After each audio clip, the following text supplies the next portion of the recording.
أعوذ بالله من الشيطان الرجيم بسم الله الرحمن الرحيم السلام عليكم ورحمة الله تعالى وبركاته الحمد لله رب العالمين نحمده ونستعينه ونستغفره ونعوذ بالله من شرور أنفسنا ومن سيئات أعمالنا من يهده الله فلا مضل له ومن يضلل فلا هادي له أشهد أن لا إله إلا الله وأشهد أن سيدنا محمدا عبده ورسوله اللهم صل صلاة كاملة وسلم سلاما تاما على سيدنا محمد الذي تنحل به العقد وتنفرج به الكرب وتقضى به الحوائج وتنال به الرغائب وحسن الخواتم ويستسقى الغمام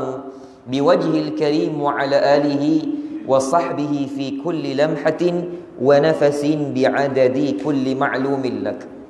Sidang hadirin para jemaah yang dirahmati Allah Subhanahu wa taala.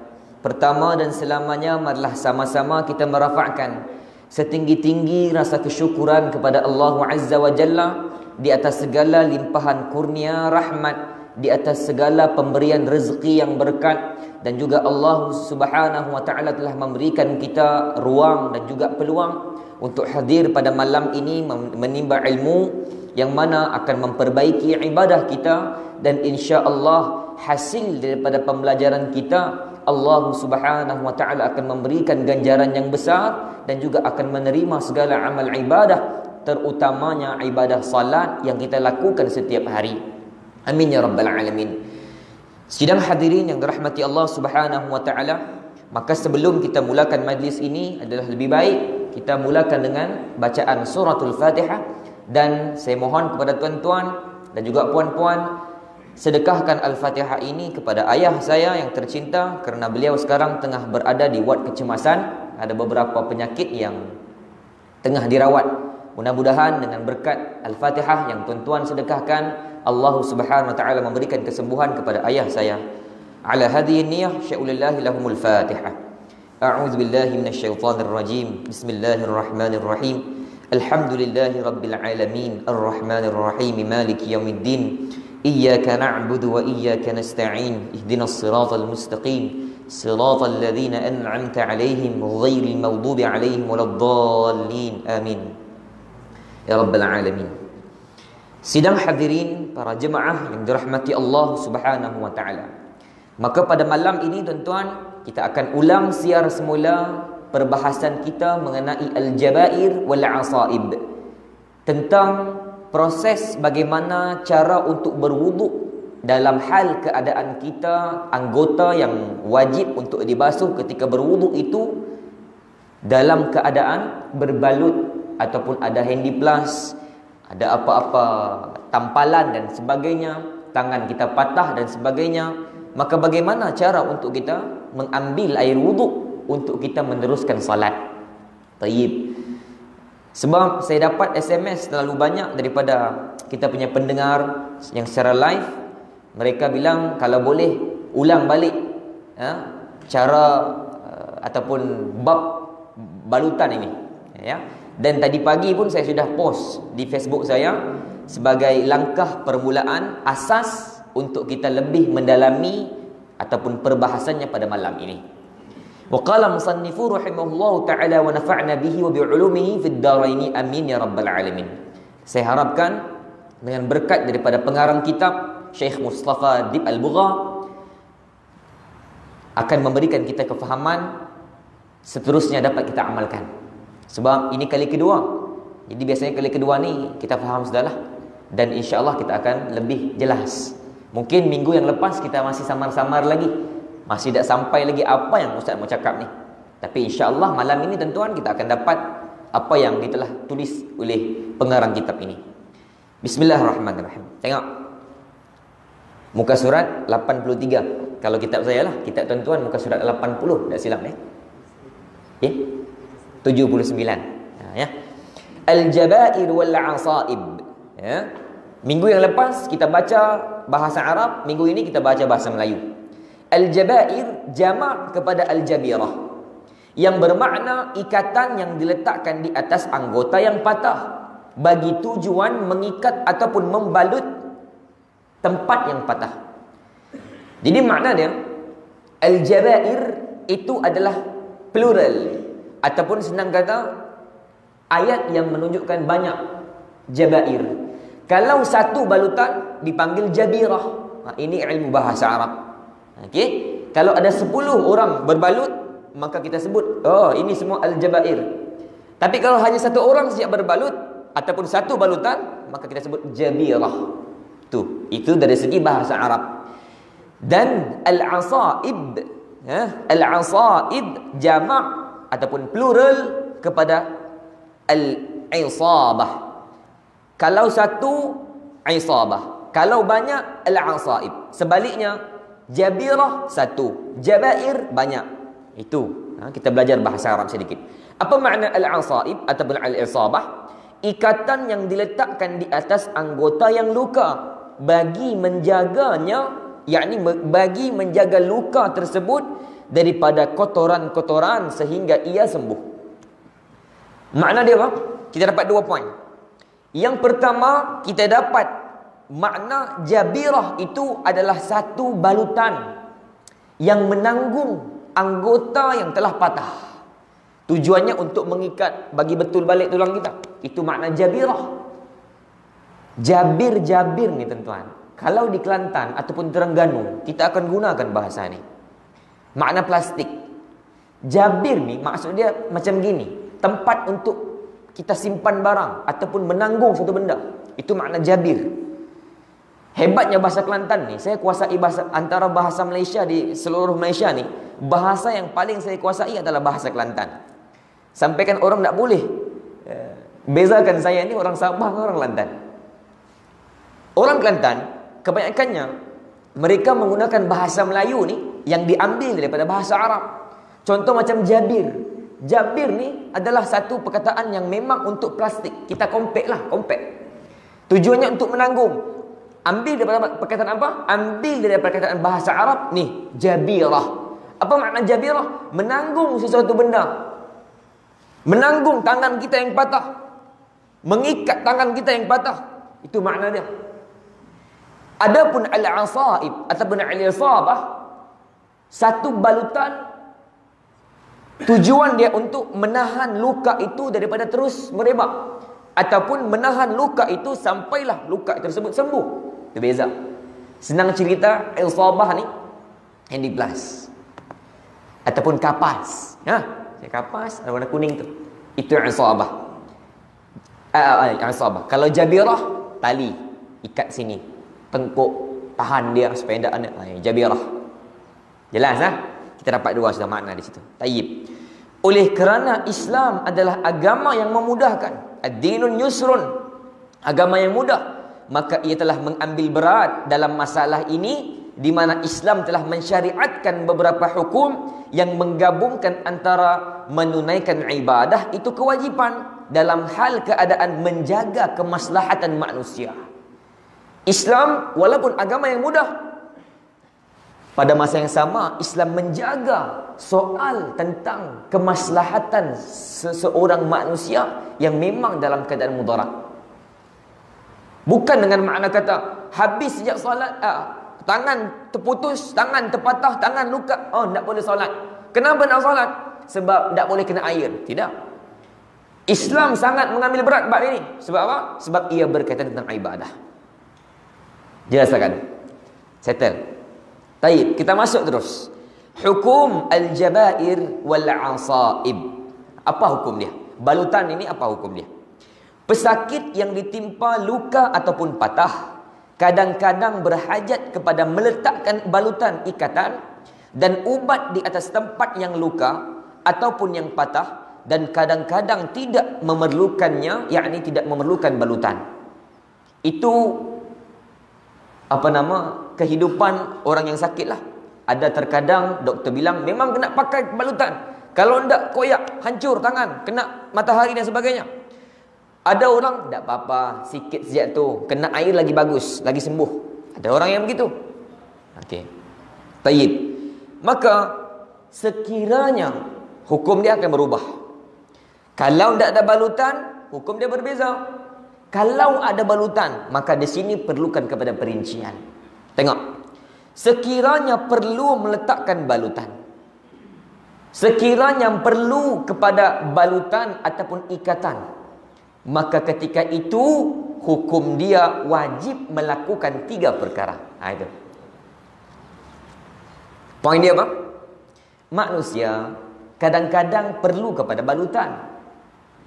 Kalau dia perlu kepada balutan, maka hukum akan berubah menjadi wajib.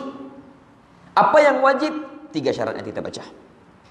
Tapi kadang-kadang manusia, dia tak perlu pakai balutan pun, insya-Allah akan sembuh tangannya, tulangnya akan baik semula.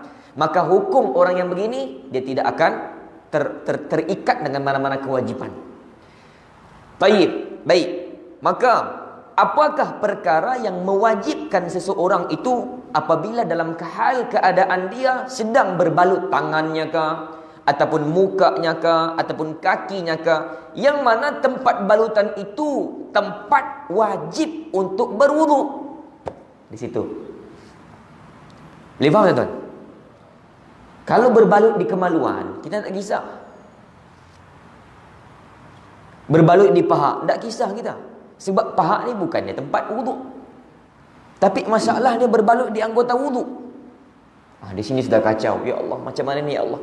Ustaz, tanganku ni kalau kena api, kalau kena air pedas, koyak. Kena tukul Ustaz, jadi koyak. Kalau berbalut, maka dia perlukan kepada 3 syarat.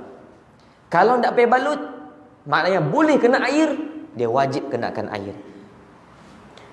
Kesimpulan daripada penerangan yang pertama tadi, hukum asal bagi orang menggunakan air itu wajib. Orang yang ingin mendirikan salat dalam keadaan ingin berwudu, maka dia wajib untuk ambil wudu. Makna kata dengan air. Itu asasnya. Sebab apa? Faghsilu wujuhakum wa aydiyakum ilal marafiqi wamsahu bi ru'usikum wa arjulakum ilal ka'bain. Itu dalil dia. 2 syarat, yang mana wajib guna air ni ada 2 syarat. Yang pertama, syarat air tersebut mestilah banyak. Maka hukum air itu wajib. Saya kadang-kadang mesti mau tulis dulu, barulah orang nampak. Allahu Akbar.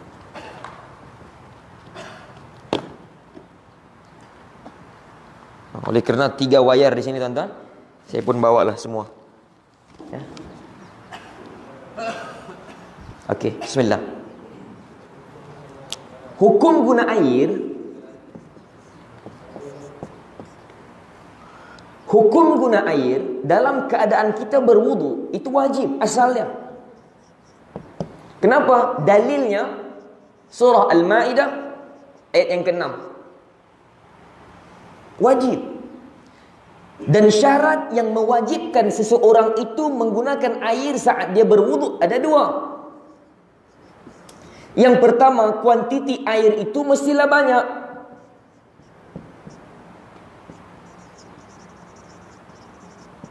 Kalau tidak banyak, maka dia perlukan kepada tayamum. Yang kedua, anggota badan yang terkena air wudu itu mestilah sejahtera daripada air, ataupun sejahtera untuk kena air. Sejahtera ni bahasa kitab lah.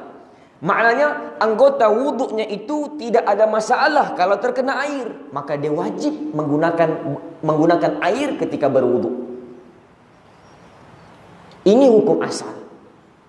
Yang kedua, anggota tidak ada masalah untuk kena air. Sebaliknya, kalau air tidak banyak, air tidak cukup, maka dia perlukan kepada tayamum.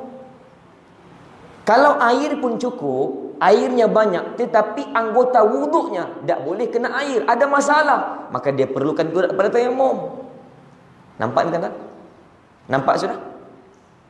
Allah, air tidak banyak pula.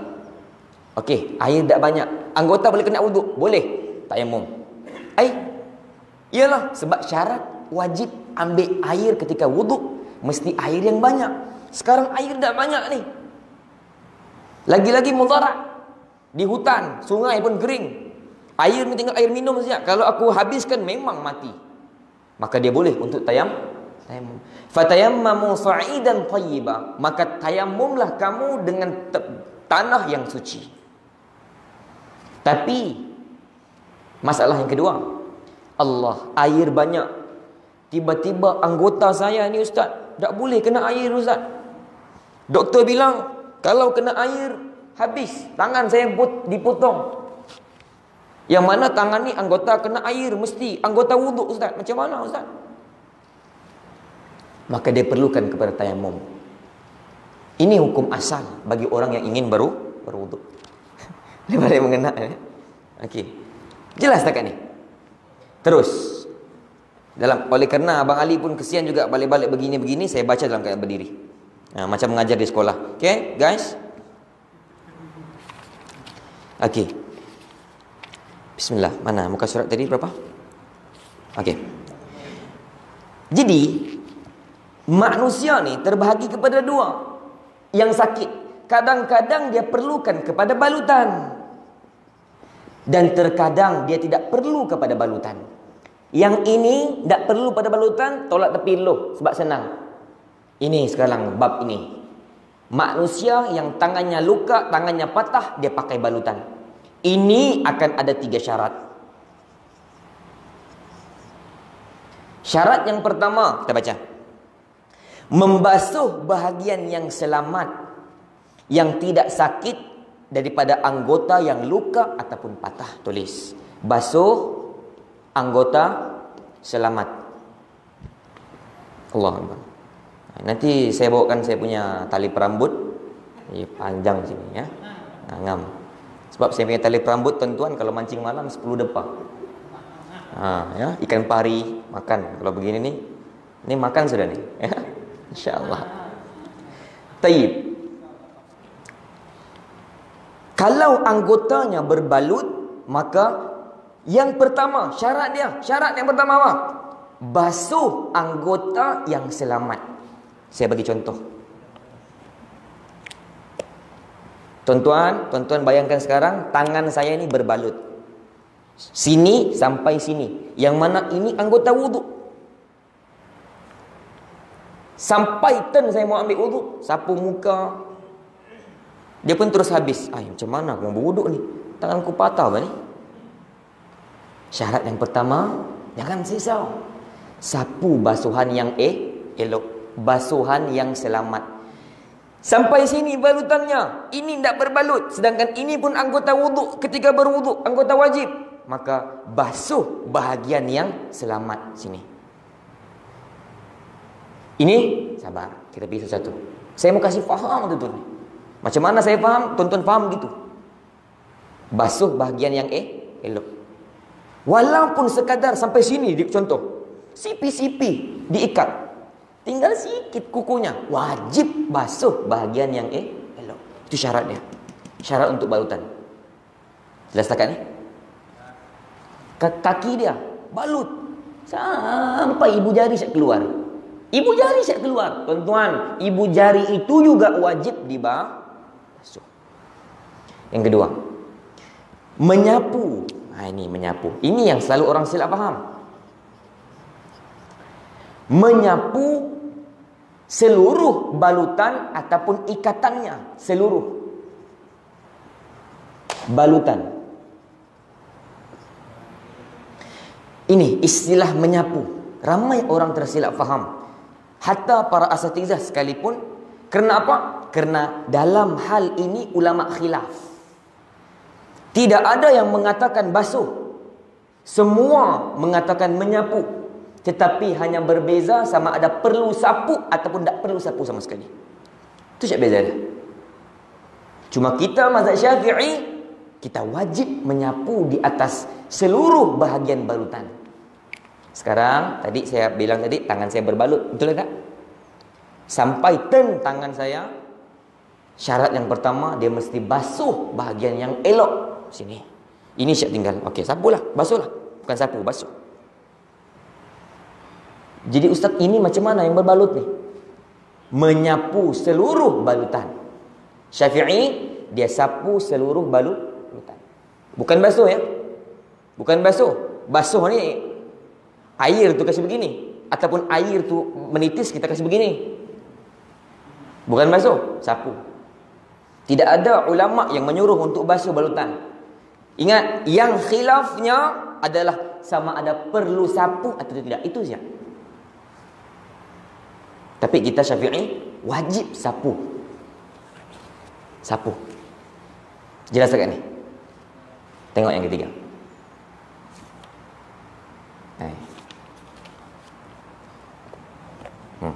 Yang ketiga, ini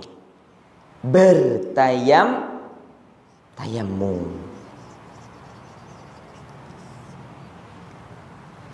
Wajib untuk anggota yang dibalut itu melaksanakan tayammum. Inilah 3 syarat yang wajib dipatuhi, SOP-nya, untuk orang yang kena balutan. Jelas tak ni? Ustaz, saya masih tak faham di sini. Ini macam mana mau tayammum? Okey, tuan-tuan, tarik nafas, kasih masuk dulu pergi kepala kita. Saya akan padam semula, saya akan tulis by point. Tuan-tuan tengok dulu tuan. Insya-Allah. Ini saya kalau masuk guru disuruh temu duga begini, tak diterima lagi saya, marah saya ni. Tuan-tuan. Okey. Sekarang tengok betul-betul. Pen merah, pen hitam, supaya tak keliru.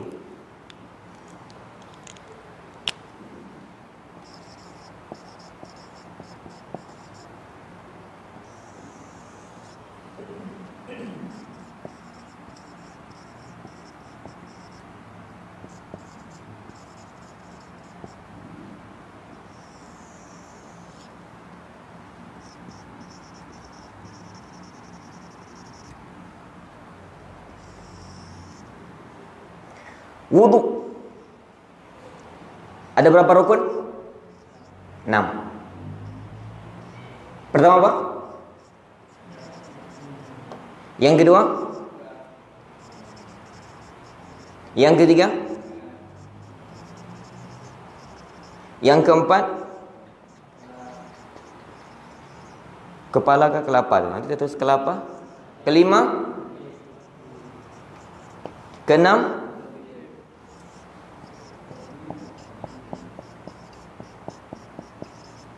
Saya terus satu besar. Ini saya akan highlightkan nanti. Anggota berbalut.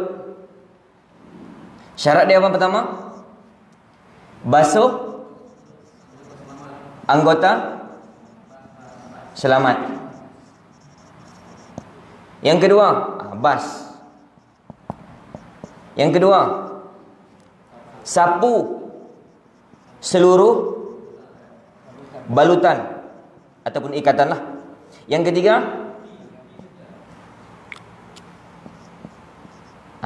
T siap lah bilang abang ni T.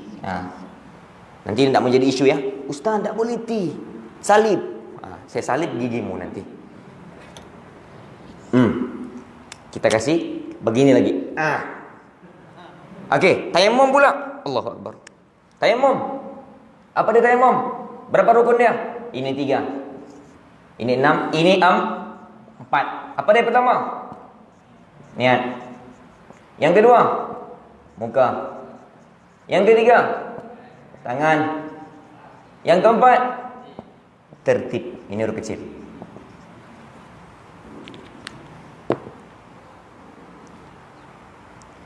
Saya punya Allah Akbar, semoga dipermudahkanlah. Saya punya orang tua tuan-tuan sekarang dibuat kecemasan. Jadi orang call tak berhenti sudah. Okey. Tengok. Wudu anggota berbalut tayammum. Sekarang ini menjadi masalahnya kita pergi one by one. Ini tak jadi masalah sebab niat. Masalah muka kita. Lepas sejak niat, kumur-kumur, tangan apa semua, niat basuh muka. Allah. Di mukanya, matanya ni bekas ada balutan ataupun bekas kena Buat mata ke apakah, sebab buta ke, tak kisahlah. Yang penting ada balutan. Ada balutan. Boleh faham? Okey, mukanya berbalut. Ini pertama. Apabila mukanya berbalut, automatik dia terikat kepada 3 syarat anggota balut.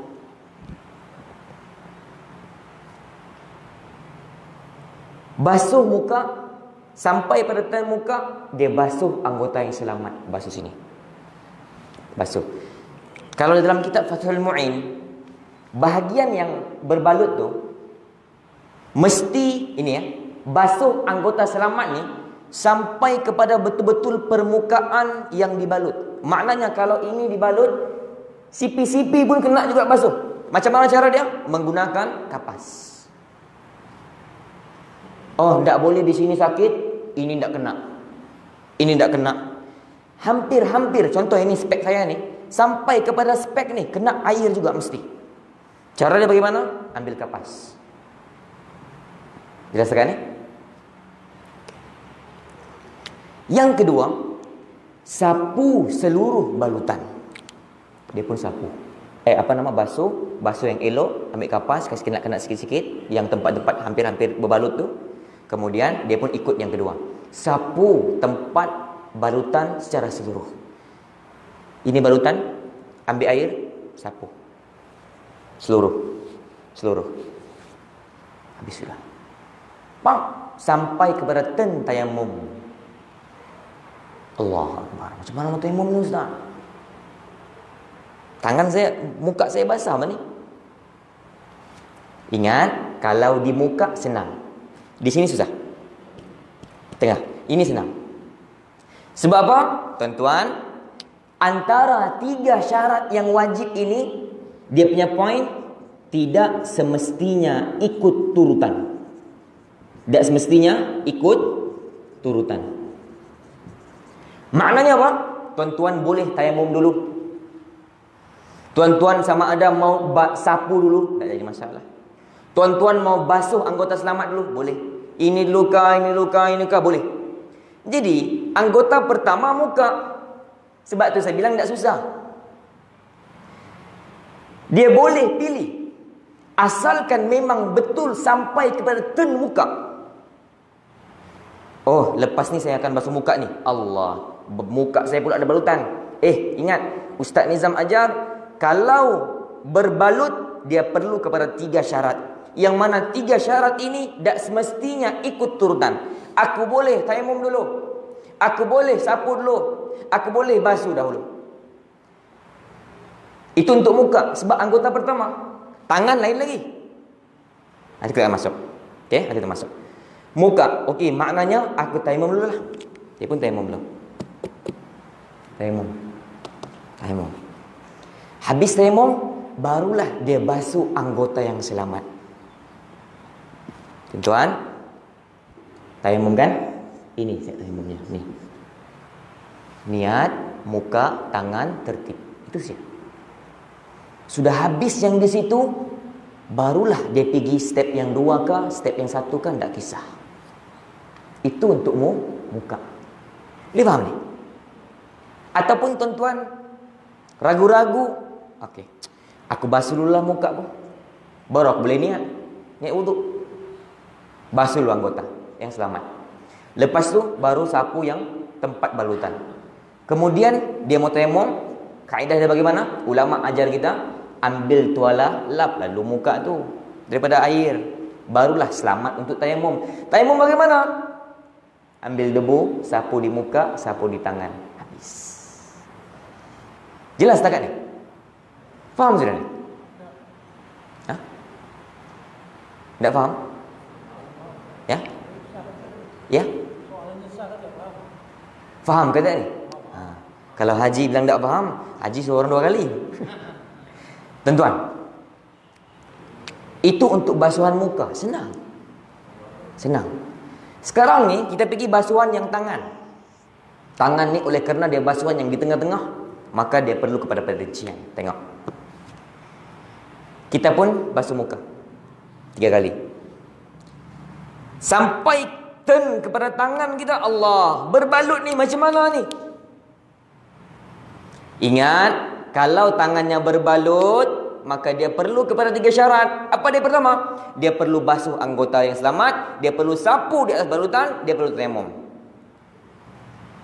Ustaz, saya mau tayamum selepas daripada ambil wuduk. Maknanya kasih bed, buat dulu yang ini, 2 ni. Tayamum last sekali, habis kaki baru tayamum. Boleh tidak? Sah tidak? Faham tak soalan ni? Faham tak soalan ni? Ambil wuduk, tangan berbalut, tangan balut. Ambil macam biasa dia. Sapu bahagian yang elok, basuh bahagian elok, sapu atasnya. Tayamum bila? Dia bilang tayamum lepas daripada kaki lah. Habis settle wuduk, lap, baru saya mau tayamum. Sah tidak wuduk dia? Sah tidak? Sebab apa? Ni, yang saya highlightkan ni. Sebab ini, tuan-tuan. Sebab dia belum mengikut tertib berwuduk. Bagaimana mungkin tangannya belum beres, belum settle lagi tangannya, sudah pergi kepala? Macam mana mau pergi kepala? Tangannya belum beres. Apa makna beres? Dia belum buat tayamum. Dia tayamum di sini, last.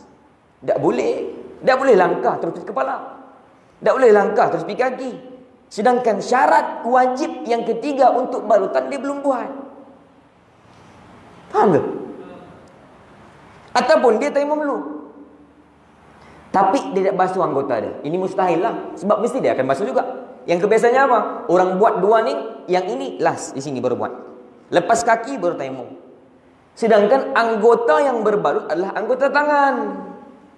Di mana tertibnya? Ini orang faham tidak?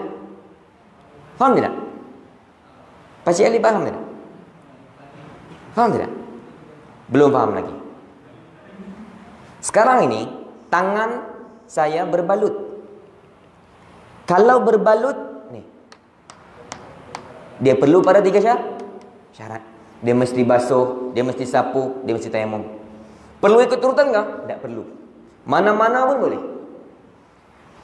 Permasalahan dia sekarang sampai pada turn tangan dia, ya, dia sudah basuh anggota selamat. Dia sudah sapu dia punya balutan. Tapi tayamum, ni tayamum. Dia buat di sini. Habis kaki baru tayamum. Sah tidak, cik? Sah tidak wuduk dia? Dia buat tayamum last sekali baru tayamum. Sah tidak wuduk dia? Cik? Sah. Sebab sah?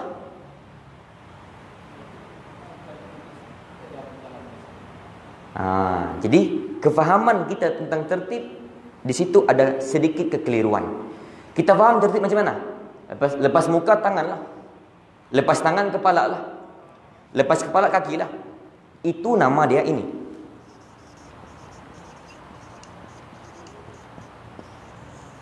Mualat. Apa makna mualat? Ikut urutan. Tak boleh. Langkah-langkah. Jawapan dia, cik, tidak sah. Sebab apa tak sah? Sebab tangannya belum settle. Kenapa tangan belum settle? Sebab tangannya berbalut. Balut dia mesti buat 3 ni. Maknanya dia mesti tayamum di sini dulu, baru dia boleh pindah kepada kepala. Selagi belum settle kepala, mukanya, tangannya, maka janganlah dia pindah kepalanya, kerana tidak ada berlaku tertib.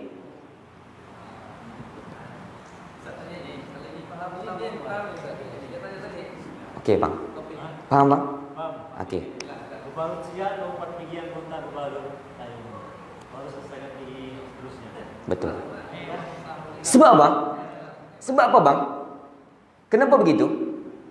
Sebab berlakunya tayamum ni disebabkan dengan balutan.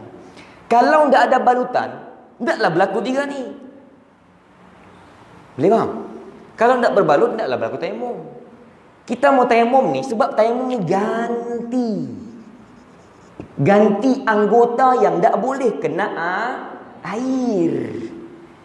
Jadi tiba-tiba kita tak mau tayamum, kita tayamum selepas tertib. Lepas kaki baru tayamum. Tak boleh lah. Sebab apa?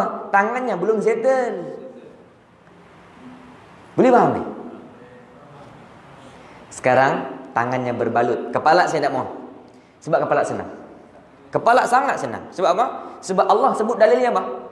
Wamsahu biru'usikum. Huruf ba yang ada pada bahasa Arab tu, ba ini, dia menunjukkan kepada 3 tempat. Kepala. Sebab tu saya bilang senang. Kepala. Wamsahu biru'usikum. Dan sapulah akan kalian kepala-kepala kalian. Sapu tu ada 3. Oleh kerana ba digunakan ni, tunjuk pada 3. Yang pertama tunjuk kepada apa? At-tab'id. Apa makna at-tab'id? Separuh. Sini. Jadi kalau kepala balut di sini, kita ada alasan. Ini masih ada. Sapu sini. Kepala kan? Yang kedua, ba ini menunjukkan apa? Al-istighraq. Keseluruhan kepala. Dia boleh sapu di mana-mana kepala. Seluruh kepala.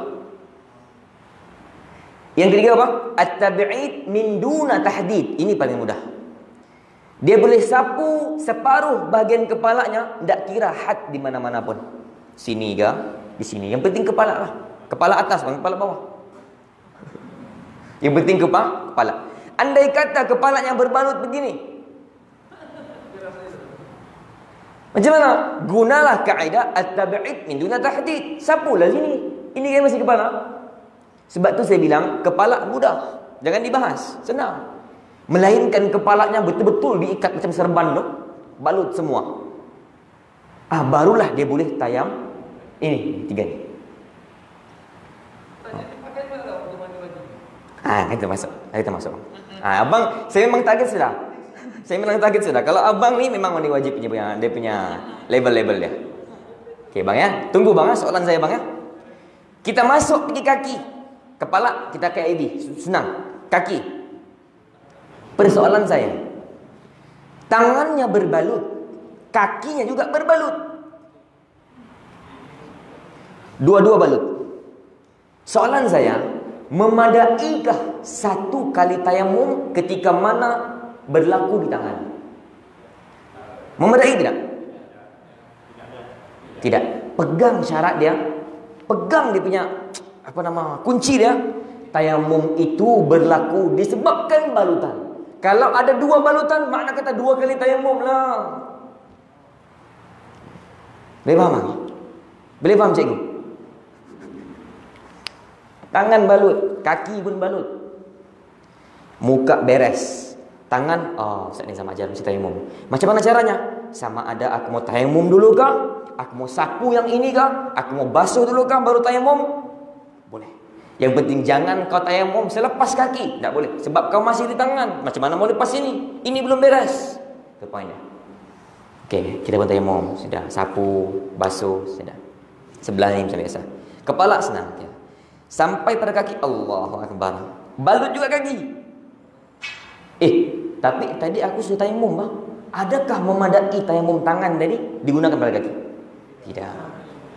Kaki anggota yang lain. Tangan anggota yang lain. Sebab itu kita panggil tertib. Tangan ada tertib dia. Muka ada tertib dia. Jangankanlah balut tuan-tuan. Jangankan balutlah. Tuan-tuan ada cat di tangan. Cat. Ambil wuduk, tak perasan. Sampai solat. Allah. Begini, ada cat. Macam mana hukum dia ni? Cat ni. Tak sah lah. Jadi macam mana caranya? Dia perlu ambil, hilangkan cat tersebut. Barulah dia boleh pergi kepala dia. Baru pergi kaki dia. Sebab tak sah lagi wuduk di tangan. Sebab apa tak sah? Ada benda menghalang. Ini kan lagi balutan. Boleh faham tak? Okey. Kaki, tangan berbalut. Sampai pada kaki, Allah. Macam mana ni? Okey. Ingat kaedah. Tayamum takkan terjadi sekiranya tak ada balutan. Itu poinnya. Maknanya kalau berbalut, ingat ini untuk wuduk. Kalau berbalut kakiku, maka aku perlu tayamum. Berbalut tanganku, aku perlu tayamum. Berbalut mukaku, aku perlu tayamum. 3 kali tayamum. Jelas tak ni? Boleh faham tak tu?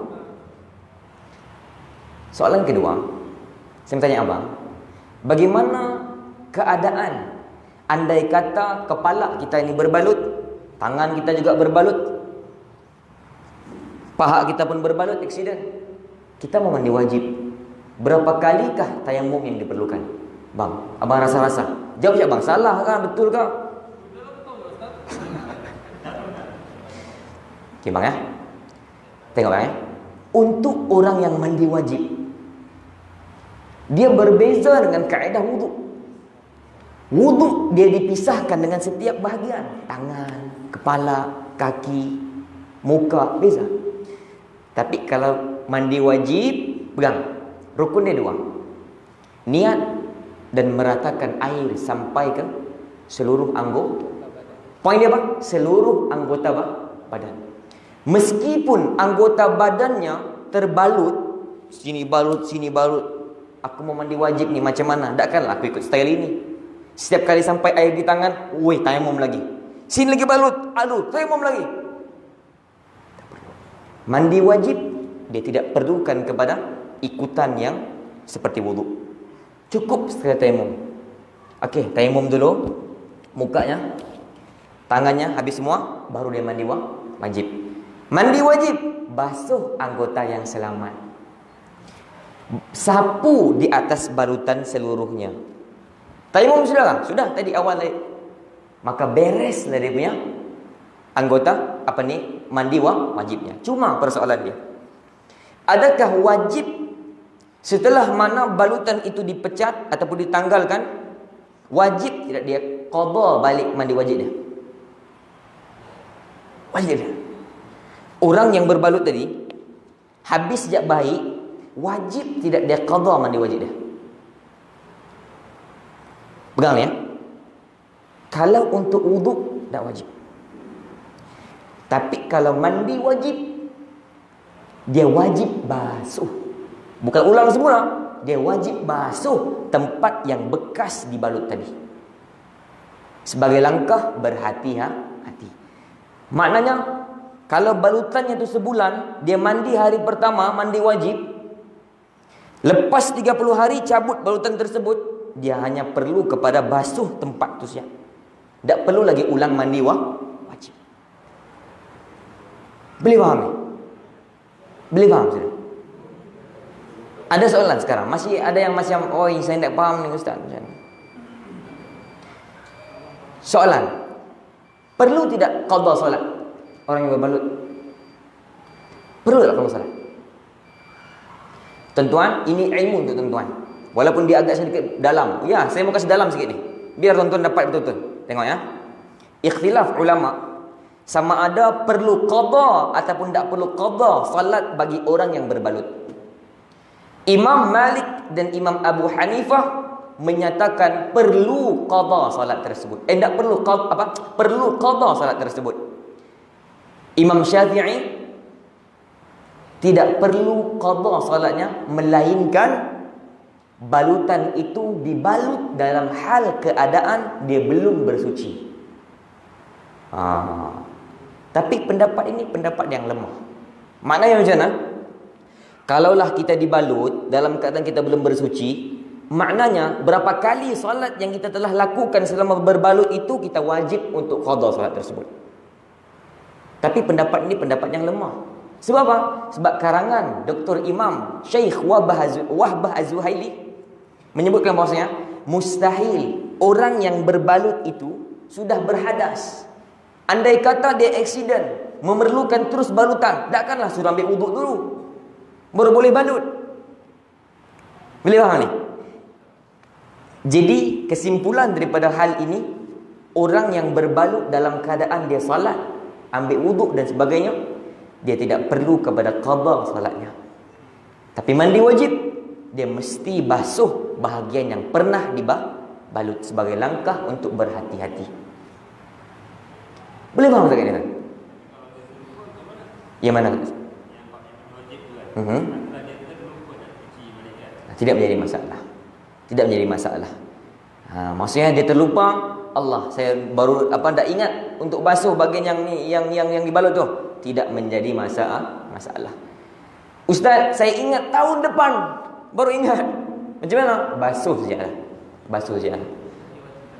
Bukan dalam mandi wajib. Dia basuh saja tempat yang hari-hari wajib itu memang special. Ada soalan? Ya. Jadi bab wudu. Jadi kalau masa mudanya terlampau nakal, orang luar biasa baru masuk penjara lah. Setelah tuanya dia taat ibadat sembahyang lah. Jadi tapi tangan ini tetap penuh kiri kanan. Macam mana tuh? Okey, dalam masalah tato memang asal hukum tato itu adalah haram. Okey, umat Islam haram bertato. Ada dalil-dalil lah, saya nak sebut. Cuma dalam hal keadaan orang ini jahil dengan agama, dia pun pakai tato. Sampai kepada hidayat ataupun taufik kepada Allah, maka dia berubah, solatlah dia. Apakah sah hukum wuduknya dalam keadaan tangannya itu bertato? Maka hukumnya disebutkan oleh ulama adalah sah. Kerana apa? Kerana meskipun tato itu menghalangi air, tetapi keadaannya sulit untuk membuang tato itu. Dia sudah usaha sebaik mungkin untuk buang, tak boleh. Kalau buang lagi mudarat, lagi koyak. Jangan pula bilang, nah itulah kau boleh bertato-tato. Tidak. Orang yang jahil jangan dimarah-marah. Boleh faham? Boleh faham? Ada lagi soalan? Sebelum kita pindah pada tajuk yang lain. Tempoh balutan ni bilang tidak ada had. Sampai baiklah. Kalau seseorang itu dia boleh kadang duduk berdiri. Kalau katakanlah orang tu tak boleh duduk berdiri, dia baring saja tu. Itu bagaimana dia nak ambil wuduk tu macam mana? Orang yang akan tolong dia.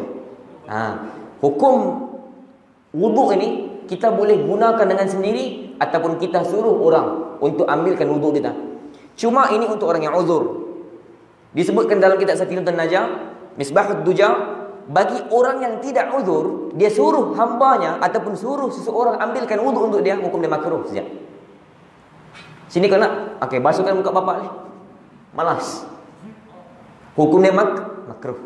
Maknanya apa? Kalau orang yang uzur tidak boleh bangun, tidak boleh berdiri, maka dia boleh menyuruh siapa-siapa ahli keluarganya ataupun siapa-siapa yang rapat dengan dia untuk tolong basuhkan anggota wuduk dia. Boleh? Ada lagi soalan? InsyaAllah. Hukum wuduk. Kita dah lakukan hukum wuduk lengkap.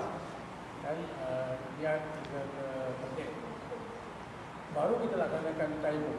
Tak boleh juga. Di mana balutan? Di mana yang berbalut? Kira muka tangan kepala kaki itu berbalut lah. Muka, tangan, kepala kaki balut. Tapi ada kawasan yang boleh di Sapu. sapu ataupun ada yang anggota yang selamat. Boleh di Sama juga. kan. Tak boleh. Dia mesti juga perlu kepada tayamum dahulu. Jadi kena step lah. Ya. Kena ikut step, barulah berlaku tertib. Boleh faham kan? Mualat ikut turutan. Lepas basuh muka, basuh kepala, tangan, basuh kepala.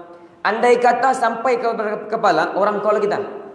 Hello, kita pun angkat call. Ya, kenapa? Habis call, kita perlukan lagi untuk ulang balik muka? Perlu tidak? Syafi'i tidak perlu kerana mualat hukumnya sunat. Dalam kitab Al-Anwarul Masalik, Umdatus Salik wa Umdatun Nasik disebutkan apa? Sekira-kira ataupun sekurang-kurang air itu tidak kering di mukanya. Contoh, dia pergi ambil wuduk, tiba-tiba air wuduk habis. Dipanggillah dia di rumah tuan pengurusi masjid Abang Sabran di hujung sana. Sambil dia jalan tu, sekira-kira air tak kering, maka dia boleh terus sambung kepada tangannya. Boleh faham? Tapi kalau dia punya air di sini habis, tiba-tiba Abang Taufik call di sana balong. Dia pun jalan kaki di sana. Sampai sana memang kering juga. Maka dia perlu ulang balik dia punya wuduk.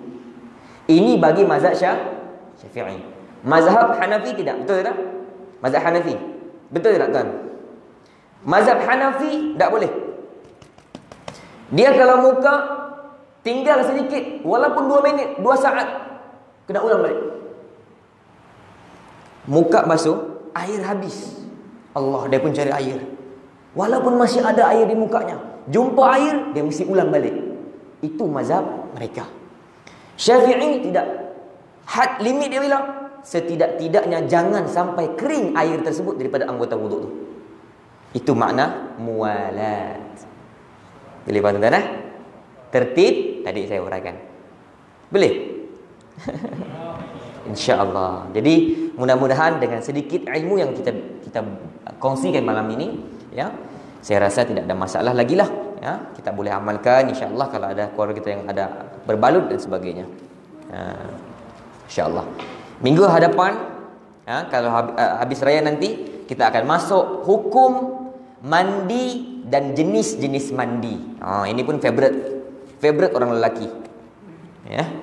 Qul qawli hadza astaghfirullahal azim li wa lakum wa billahi taufiq wal hidayah. Wassalamualaikum warahmatullahi taala wabarakatuh. Bismillahirrahmanirrahim. Allahumma faqihna fid din wa 'allimna at-ta'wil wahdinas siratal mustaqim. Siratal ladzina an'amta 'alaihim nabiyyin siddiqin wa syuhada'i was salihin. Wa hasuna ulaika rafiqa arhamar rahimin. Sallallahu ala Muhammad wa ala alihi wasallam. Walhamdulillahirabbil alamin.